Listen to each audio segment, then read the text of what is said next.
Hello everybody and welcome back to Gardens and Crystals with me, Wesley Peterson, and today I have a raid in the rack video for you because I was out and about and I decided to bring a couple of plants home with me and something else that I needed for another one of my plants, and I'll show you that in a minute. But first I want to get in and show you the first plant closer up, and that is this lovely little plant here that we all know and love as the Aloe Vera plant.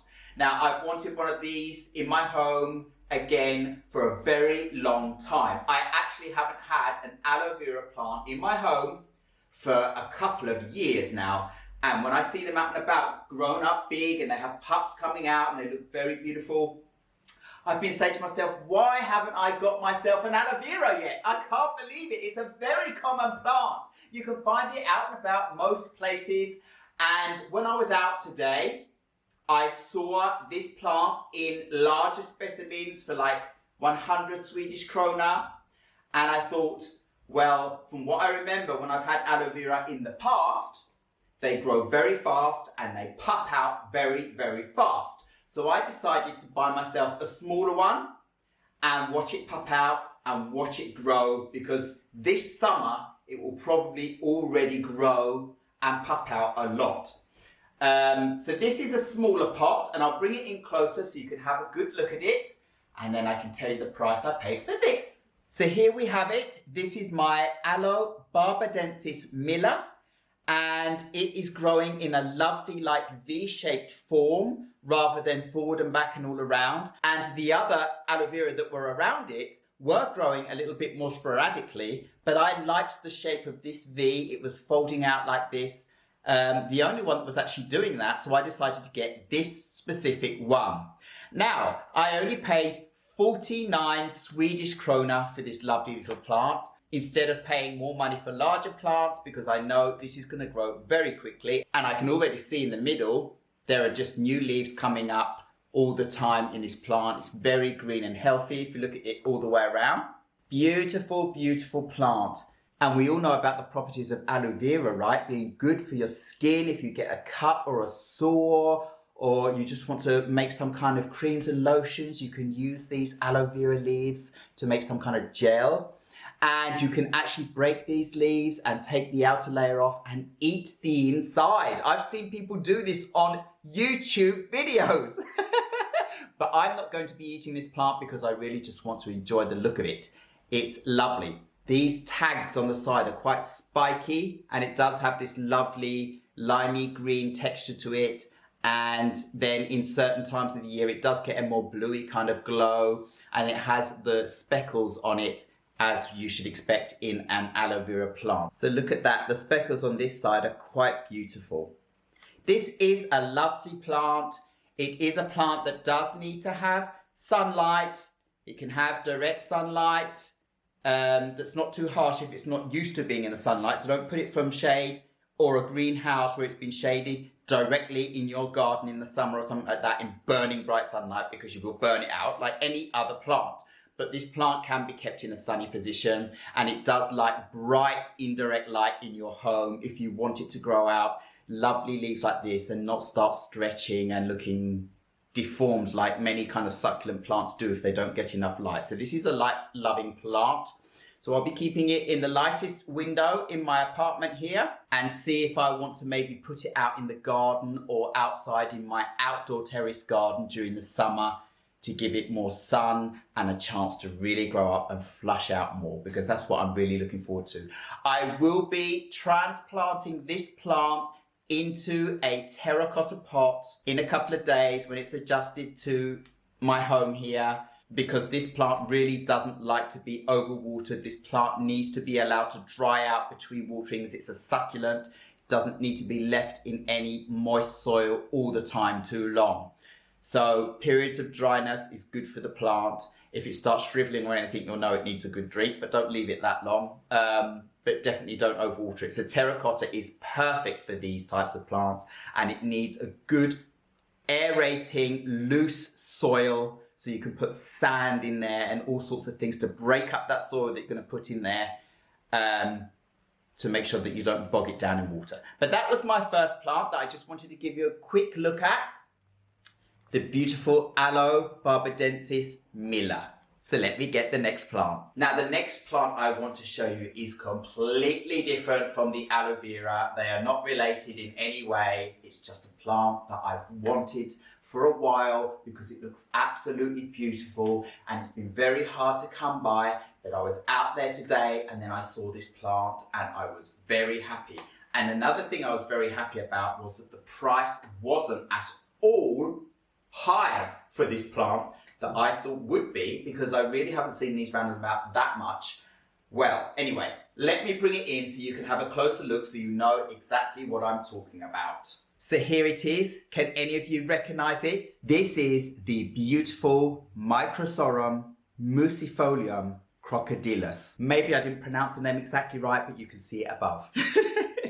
This is a beautiful fern and, well, it gets its common name, the crocodile fern or alligator fern, because of the dark green veinage going on in the leaves. So if you should see this closer, look at that beautiful dark green veinage going on in all of the leaves of this plant. Aren't they absolutely magical? And this is what attracts a lot of people to wanting this kind of fern.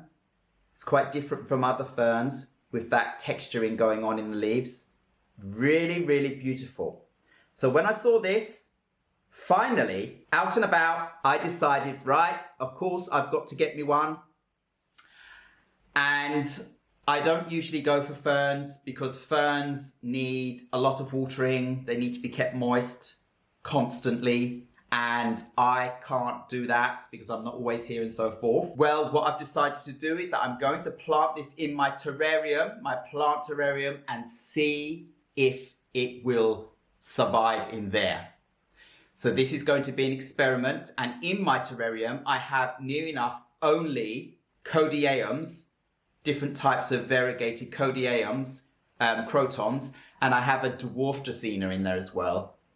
And now I'm going to put this beautiful crocodile fern in there at the front and see if it will enjoy it in there, because if I just have it out in the room, it's not going to last very long, I'm sure. In there, it's moist, it's got humidity, it's got the light above, and we'll see if that is going to work for this plant, because I really do love it. I mean, look at this specimen right now. It's a perfect specimen, and I hope it's going to stay like that for me. For this plant, I only paid 65 Swedish kronor. Now, I think that was a bargain. 65 Swedish kronor only for this beautiful plant that is quite hard to come by. What a great bargain. I was in the right place at the right time again, I'm sure. So I'm going to give this a go. As I've said in one of my previous videos, I still do go out and buy things that I'm not sure if I'm going to be able to keep, but I'm going to experiment anyway, because if the price is right, like this was, why not experiment? And if it works out, I am going to have the most beautiful display of this plant in my terrarium, and I will enjoy it so much. It's in the middle of my hallway, so every time we go in and out of every single room in our apartment, we see that terrarium, and I'll be able to enjoy this. And I really do hope it's going to take off. So that was my second beautiful plant that I bought while I was out raiding the rack today. Now, there is one more thing I bought while I was out raiding the rack today that I just want to show you, because this kind of thing interests a lot of you, I'm sure. I bought a holder, so I'm just going to get that and show you what I mean. So this is exactly what I mean. I bought a metal holder ring, and if you look here, it's like that, and at the top like that. You can see it's been bent around, ready. So you could easily just go out and buy yourself some like metal rods like this and form them around if you have the ability to do such a thing. I don't have anything here that's going to probably be able to make that stay like that. So I've just bought it like this. This is about 80 centimeter. No, this is about 60 to 80 centimeters long. I'm not sure. They had them in bigger sizes with bigger rings, and either the same length or a little bit taller, but different size rings. Now this ring is the perfect size for the plant that I want to put in here, and that is my Zamioculcas zamiofolia.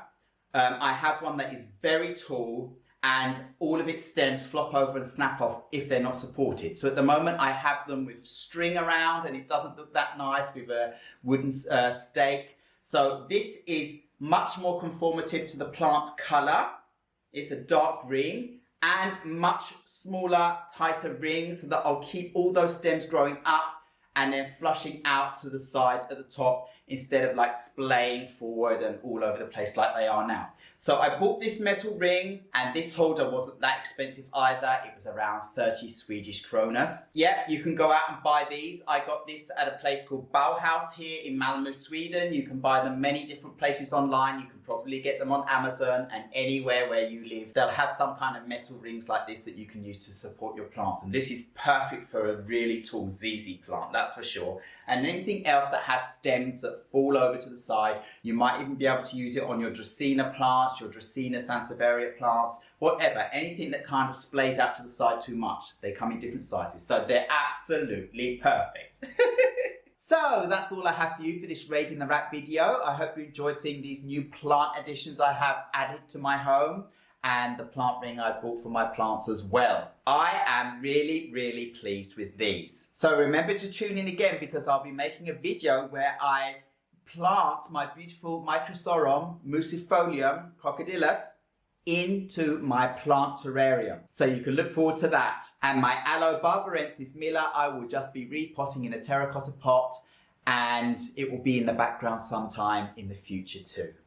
So all I have to say now is thank you very much once again for watching Gardens and Crystals with me, Wesley Peterson. Please remember to like, subscribe and hit the bell so you know when my next video will be coming up. And I will see you again very, very soon. Goodbye.